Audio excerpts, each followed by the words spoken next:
Hello dear students, last class में हमने micro organisms वाला चैप्टर किया था। अब हम क्रॉप प्रोडक्शन एंड मैनेजमेंट करेंगे। क्रॉप क्या है? When the same kind of plants are grown and cultivated on a large scale at a place is called a crop. कुछ कॉमन क्रॉप्स के नेम दिए हुए हैं। Some common crops grown in India are known as, like first type है cereals, जिसमें rice, wheat, maize, ragi, barley, जहाँ से हमें कार्बोहाइड्रेट्स ज़्यादा अमाउंट में मिलते हैं। Pulses, peas, gram beans, vegetables, tomato, potato, cabbage, etc. Fruits, mango, banana, apple. Oil seeds जिनसे हमें ऑयल मिलता है, mustard, groundnut, sunflower, etc. Now, types of crops.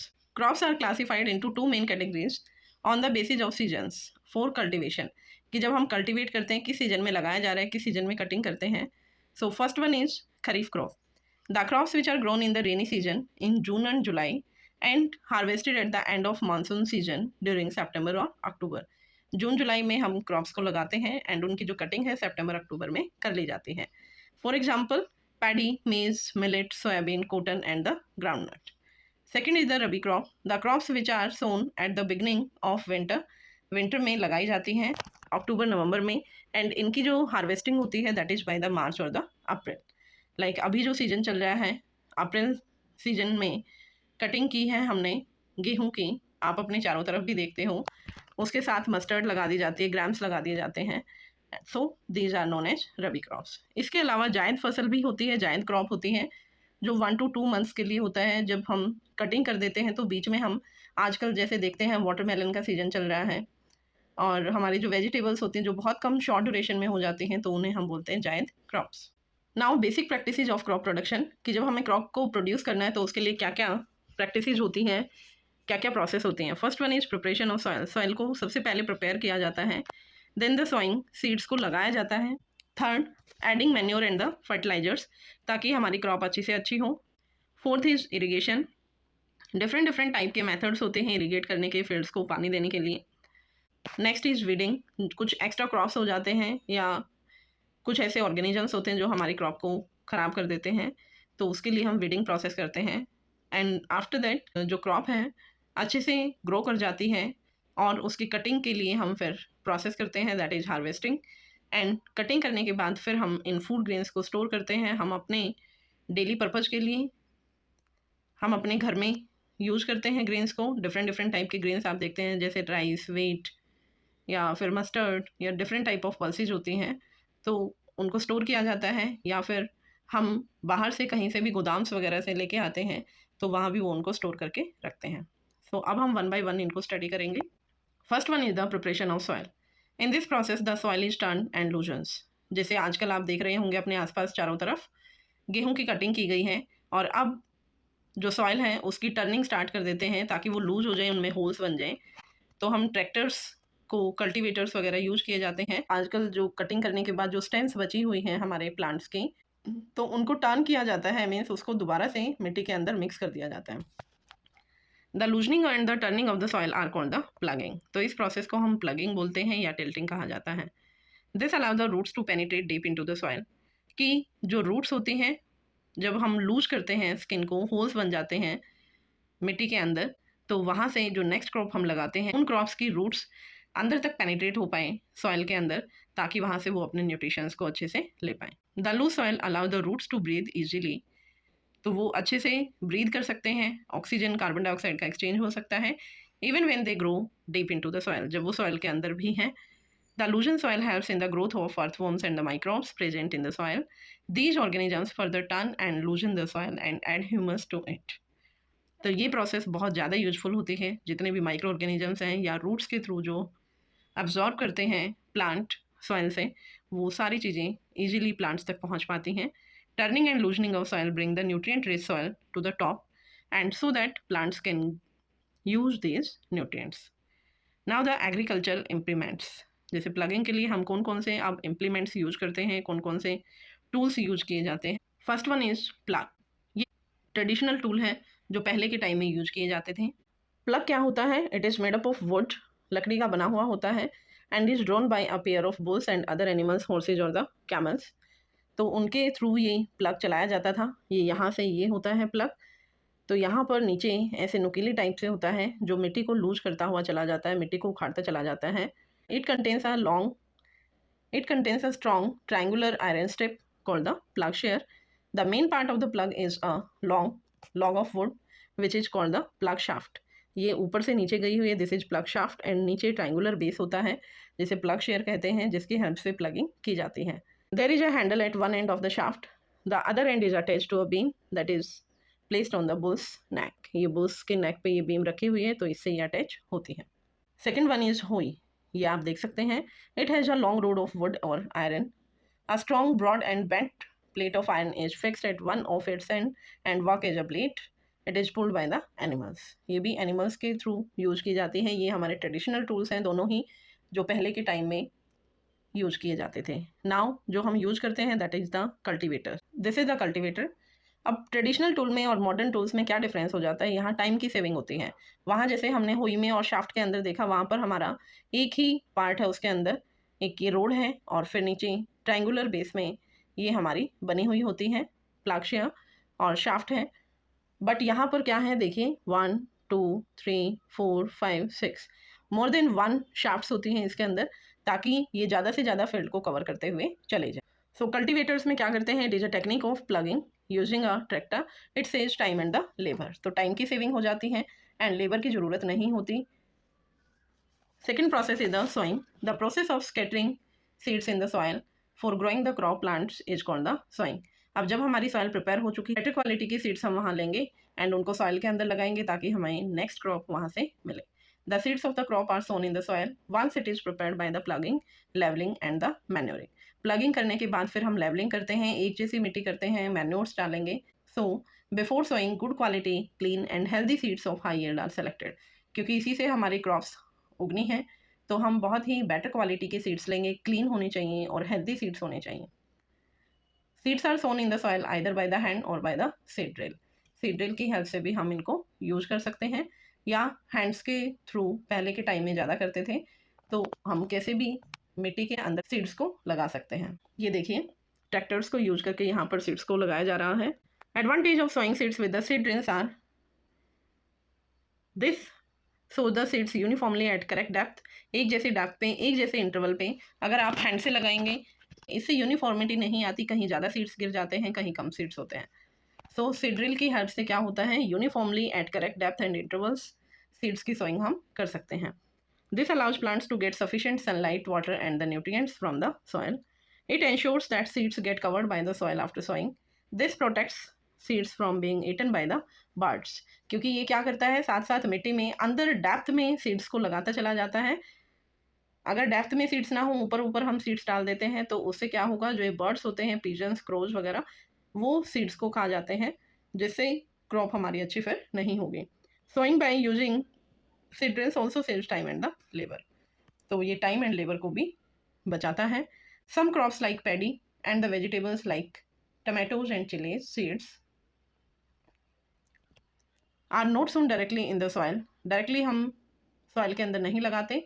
These seeds are first sown in a small pot or nursery and are allowed to grow into the tiny plants called the seedlings. Paddy rice को आप देखते हैं, एक छोटी सी field के अंदर लगा दिए जाते हैं, जिसको प्योद बोला जाता है, और फिर वो 1 by 1 प्लांट्स मिट्टी के अंदर लगाए जाते हैं, और उसे हम क्या कहते हैं, seedlings. These seedlings are then picked out.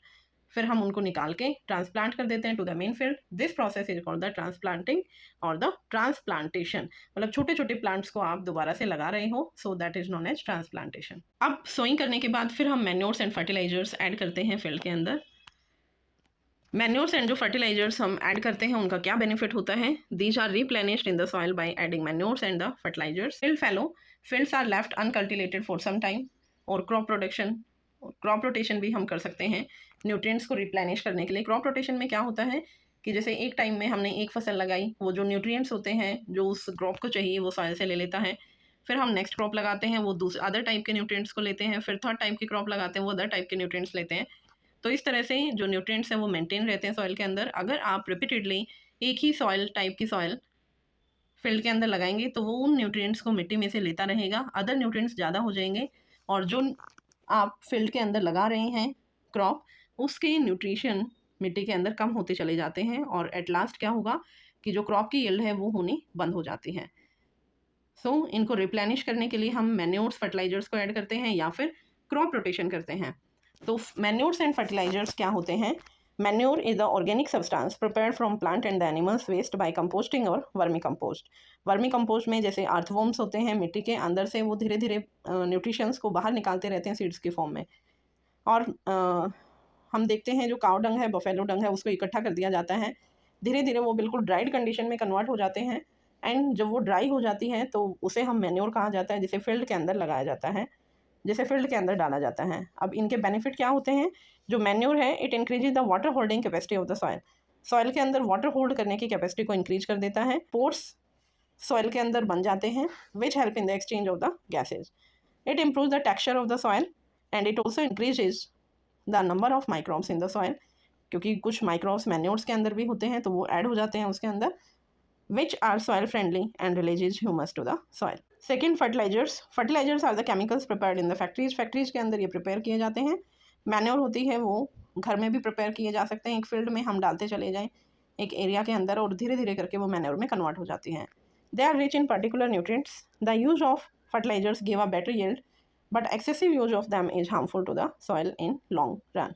अगर ज़्यादा आप इन केमिकल्स को यूज करेंगे तो वो हमारी हेल्थ पे अफेक्ट करते हैं, वो हमारी बॉडी के अंदर जाएंगे केमिकल्स एंड उससे हमारी हेल्थ प्रॉब्लम हो सकती है, like urea, ammonia sulphate, sulphur phosphate, NPK, nitrogen phosphorus and potassium and potash.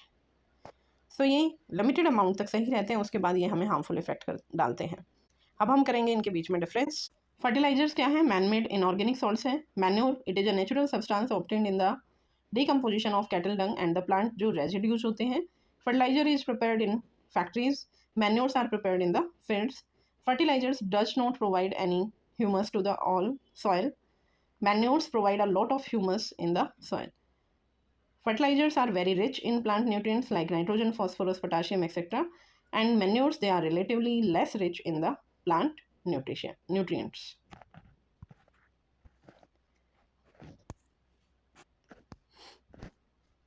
Now, crop rotation.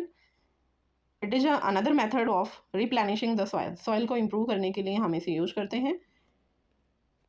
In this method, different type of crops are grown alternatively in the same field. एक ही field में different type की crops हम grow करें। In a crop rotation, the cereal crops like wheat, rice, maize, etc. are grown alternately with leguminous crops like pulses, peas, beans, etc. in the same field. As we know that rhizobium bacteria is present in the root nodules. जैसे जो rhizobium bacteria होता है वो root nodules के अंदर present होता है, like this are the roots. Now in root nodules के अंदर इस तरह से राइजोबियम बैक्टीरिया होता है जो नाइट्रोजन को फिक्स करने में हेल्प करता है, उन्हें कंपाउंड्स में कन्वर्ट करने में हेल्प करता है। बिकॉज हमें पता है कि जो नाइट्रोजन है एटमॉस्फेयर में मैक्सिमम अमाउंट में प्रेजेंट है, बट डायरेक्ट प्लांट्स उस नाइट्रोजन को या एनिमल्स यूज नहीं कर सकते। सो देर आर सम बैक्टीरियाज जो नाइट्रोजन को कंपाउंड्स में कन्वर्ट करते हैं एंड जब वो कंपाउंड्स रूट्स के थ्रू हमारे प्लांट में जाएंगे एंड फूड के अंदर वो मिक्स हो जाते हैं, जिससे हमें वो बेनिफिट्स मिल सकते हैं। So rhizobium bacteria is present in the root nodules of leguminous plants. They fix atmospheric nitrogen and enrich the soil with the nitrogen. Next process is irrigation. The process of supplying water to the crops at regular intervals is called the irrigation. Along with water, fertilizers and minerals present in the soil also get absorbed. Water को absorb करेंगे तो उसके साथ जो fertilisers, manures होते हैं, minerals होती हैं, तो उनको भी ये प्लांट्स एब्जॉर्ब कर लेते हैं. Water is essential for germination of the seeds. जैसे हम देखते हैं कि अगर आप कुछ पल्सेज, जो साबुत पल्सेज होती हैं, उसको पानी में भिगो के रख दें ओवरनाइट के लिए, नेक्स्ट मॉर्निंग में जब हम देखते हैं सीड्स में से स्प्राउट्स निकलने स्टार्ट हो जाते हैं, तो that is the germination. Same process हमारी मिट्टी के अंदर भी होती है, सॉइल के अंदर. पहले वो जर्मिनेट करेंगे, फिर वहाँ से न्यू प्लांट्स अराइज होते हैं. So the time and the frequency of irrigation varies from crop to crop and soil to soil and the season to season. So हर क्रॉप के लिए डिफरेंट इरीगेशन प्रोसेसेस हम यूज कर सकते हैं, या फिर हम डिफरेंट टाइप कि किस क्रॉप के अंदर कितना ज़्यादा इरिगेशन हमने करना है. कुछ क्रॉप्स ऐसी होती हैं जिन्हें वाटर की ज़्यादा नीड होती है, कुछ क्रॉप्स में वाटर की कम नीड होती हैं. It depends on the conditions also. कुछ ऐसे एरियाज होते हैं जहाँ पर वाटर की डेफिशिएंसी होती है, तो वहाँ हम किस टाइप का मेथड यूज़ करें जिससे पानी कम वेस्ट हो. जैसे अब हम नॉर्मली देखते हैं कि फील्ड्स के अंदर हम पानी देते चले जाते हैं, ओपनली फील्ड में पानी दे रहे हैं, तो यहाँ सनलाइट की हेल्प से वो पानी साथ के साथ इवेपोरेट भी होता रहता है. वो कंप्लीट जितना पानी हम फील्ड्स में डाल रहे हैं वो हमारे प्लांट यूज नहीं कर पाते. तो कुछ ऐसी टेक्निक्स भी होती हैं जहां हम डायरेक्टली रूट्स के अंदर ही पानी को डालते हैं उन मेथड्स के, टेक्निक्स के थ्रू, जिससे पानी की वेस्टेज कम होती है और डायरेक्ट वो पानी हमारे प्लांट तक पहुंच जाता है। सो लाइक फर्स्ट मेथड आप फिगर में भी देख सकते हैं। First one is the sprinkler method.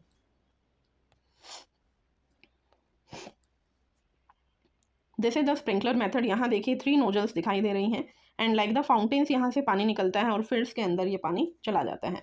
And यहाँ सेकेंड टाइप में देखिए ड्रिप सिस्टम है ये, जहाँ पर हमारा प्लांट होता है उसकी रूट्स के पास ऐसे ड्रिपिंग प्रोसेस से ड्रिप ड्रिप करके पानी रूट्स के पास जाता रहता है। और अदर फील्ड में यहाँ पर जैसे ये साइड में पानी नहीं जाएगा, सिर्फ उस प्लांट के पास पानी जा रहा है, तो जितना पानी हम यहाँ डालेंगे वो मैक्सिमम वाटर हमारा प्लांट यूज कर लेता है और यहाँ से वेस्टेज नहीं होती है। तो ये ऐसे एरियाज में हम यूज करते हैं जहाँ पानी की डेफिशिएंसी होती है कि प्लांट्स को भी पानी अवेलेबल हो जाए और वहाँ पर पानी वेस्ट भी ना हो। सो स्प्रिंकलर मेथड क्या है? This type of system is use for uneven land, जहाँ लैंड अनइवन होती है, कहीं ऊंचा है कहीं नीचा है। The perpendicular pipes have rotating. ये सिस्टम मेनली आप देखेंगे कि जो हिली एरियाज होते हैं, मैं आपको एक वीडियो भी फॉरवर्ड करूँगी, हिली एरियाज में स्प्रिंकलर मेथड से ही पानी दिया जाता है, क्योंकि अनइवन लैंड होती है।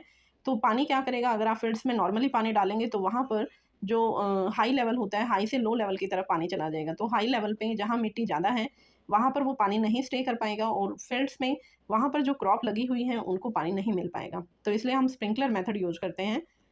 The perpendicular pipes have rotating nozzles on the top. They are connected to the main pipeline. When water is allowed to pass through the main pipeline with pressure, it escapes through the rotating nozzles. In this way, water gets sprinkled on the crop. Next is drip irrigation. In this system, water falls drop by drop directly near the roots with the help of pipes or the tubes. It is the best technique for watering gardens and the trees. It is best in the region where water availability is poor. Next one is the protection from the weeds. कि अब हमारी crops अच्छी हो गई हैं, कुछ अब ऐसे वेट्स होते हैं, अनवांटेड प्लांट्स होते हैं हमारे फील्ड में जो क्रॉप को नहीं चाहिए या जिसकी हमें ज़रूरत नहीं होती। तो ये अनवांटेड प्लांट क्या करते हैं, न्यूट्रिशन जो उस टाइम पे सॉइल के अंदर है वो न्यूट्रिशंस को भी लेते रहते हैं, जिससे हमारी क्रॉप के पास न्यूट्रिशंस कम पहुंच पाते हैं। सो वहाँ एक कॉम्पिटिशन हो जाता है between the weeds and the our crop. So competition की वजह से फिर हमारे प्लांट्स को न्यूट्रिशंस कम मिल पाएंगे। वेट्स क्या है? The undesirable plants which grow along the cultivated crops are called the weeds. Growth of weeds is harmful because they consume the nutrients present in the soil, water, light and space which are meant for the crops and reduce the crop yield and the quality of food grains. तो ये क्या करते हैं, हमारे nutrients को कम कर देते हैं। लाइट, वाटर जो एक प्लांट के पास पहुंचना चाहिए वो उतना नहीं पहुंच पाता, जिससे हमारे क्रॉप की यील्ड कम हो जाती हैं। Therefore, it is necessary to remove the weeds from time to time. Removal of weeds is called the weeding. क्या क्या मेथड्स हम यहाँ यूज करते हैं? फर्स्ट मेथड है chemicals. It is used to control weeds are called the weedicides. For example, 2,4-D. It's the name of the weedicide. They are sprayed in the fields to kill the weeds. They don't harm the crops. Crops को harm नहीं करेंगे, सिर्फ weeds को kill करने का काम करते हैं. सेकेंडली हम मैनुअली भी इनको रिमूव कर सकते हैं, हाथ से रिमूव कर सकते हैं with the help of khurpis. Next is the harvesting. Cutting of matured crops is called the harvesting. It is done manually by a sickle और by a machine called the harvester. So अब cutting करने के बाद हम threshing करते हैं, winnowing करते हैं. Threshing is what after harvesting the seed grains are beaten so that they get separated from its outer covering. Chaff से उसे सेपरेट करने की प्रोसेस होती है. This is threshing. It is done with the help of combines और the threshers. Threshers आजकल हमारे आसपास घूमते हुए दिखाई देते हैं. कंबाइंस होती हैं, मशीन्स होती हैं जो सीड ग्रेन्स को अलग निकाल देती हैं और काफ को अलग निकाल देती हैं, जो हम चारा एनिमल्स के लिए यूज करते हैं. Next is winnowing. After threshing the seed grains are separated from chaff and hay with the help of wind called the winnowing. The grains are made to fall from a height in the blowing wind. ये हम घरों में भी normally करते हैं कि fan on करके, और जो काफ वगैरह होता है हमारे सीड्स में, जब हम हवा के सामने ऊपर से नीचे डालते हैं तो वो लाइट पार्टिकल्स होते हैं, वो दूर चले जाते हैं और हमारे सीड ग्रेन्स हमारे पास रह जाते हैं. The grains being heavy fall straight to the ground and chaff and hay being much lighter are carried some distance away by the wind. Storage of food grains. अब कटिंग करने के बाद हम उनको स्टोर करते हैं. After harvesting it is important to store the food grains properly. The harvested grains have more moisture so they are dried properly. पहले हम उनको ड्राई करेंगे, रिमूव करेंगे, देन उनको स्टोर करेंगे. Farmer stores grains in the jute bags और the metallic beans के अंदर इनको हम स्टोर करके रखते हैं. घर में भी हम देखते हैं उनमें ड्राइड नीम लीव्स डाल दी जाती हैं ताकि माइक्रोब्स ना पनपें. It protects the grain from insects and micro organisms. Large scale storage of grains होती है जो that is done in the silos और द ग्रेनरीज. बड़े बड़े टैंक्स होते हैं, उनके अंदर इनको स्टोर कर दिया जाता है. To protect them from pests like rats and the insects. Chemical treatment भी इन्हें दिया जाता है माइक्रो ऑर्गेनिज्म से प्रोटेक्ट करने के लिए। अब कुछ ट्रेडिशनल मेथड्स ऑफ इरिगेशन रह गए थे, वो हम यहाँ देखेंगे। फिगर्स में आप देख रहे हैं मोट फर्स्ट जो पुली सिस्टम होता है, पुली की हेल्प से वाटर को ड्रॉ किया जाता है। सेकंड चेन पंप, थर्ड ढेकली, लेवर सिस्टम होता है टू ड्रॉ वाटर मैनुअली। ये सारे ही सिस्टम हमारे मैनुअली होते हैं। राहट लिवर सिस्टम होता है, ये हमारी जो एनिमल्स होते हैं वो इनको रोटेट करते हैं, तो यहाँ से जब ये इनको रोटेट करते हैं तो इससे पानी निकलता है और वो पानी हम फिर इसमें यूज करते हैं। So these methods are oftenly rearing on human और द एनिमल लेबर। ह्यूमंस की लेबर पे और एनिमल्स की लेबर पे डिपेंड करता है, सो ये ज़्यादा टाइम कंज्यूमिंग होते हैं। सो आजकल हमारे जो मॉडर्न टेक्निक्स आ गई हैं उनसे हम इरिगेशन प्रोसेस अब करते हैं। ये था हमारा आज का चैप्टर। आई होप आपको समझ आया होगा। Thank you, bye bye.